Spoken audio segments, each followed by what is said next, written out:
Thanks, Bonnie. And finally, March is Women's History Month, and to celebrate, we're bringing you profiles of women making history of their own every day. Reporter Margaret Sharp introduces us to Humanitarian Award winner Melissa Punos.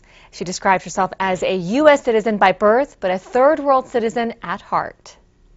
Melissa Punos is not one who hesitates. When she first became a nurse 5 years ago, she knew that she also wanted to do volunteer work.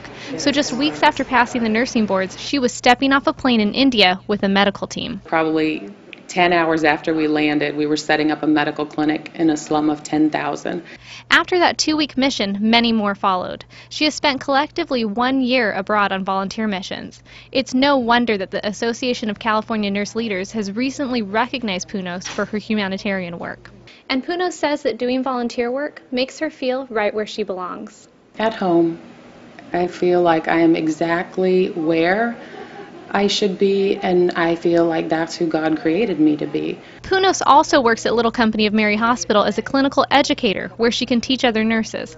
She also goes to a summer camp every year to work with foster care children. They have an opportunity finally to be kids, whereas they're usually required to be adults. And Punos has found the most rewarding moments come from the children who are the most deeply wounded. I remember one boy in particular named Joshua, and he spent the whole week running. He didn't know how to accept love because he had never been shown love. And it took maybe till the second to last day of camp, and we were sitting in a group, and he came and sat down in front of me and laid across my lap. And it was the first time I'd really seen him relax. Punos says that her experiences have changed her life and made her realize what's really important. You know, holding a child in your arms who doesn't have a mom, who doesn't have the luxury of snuggling up in their mom's lap, or sitting with someone with leprosy as they cry and just wrapping your arms around them and being with them.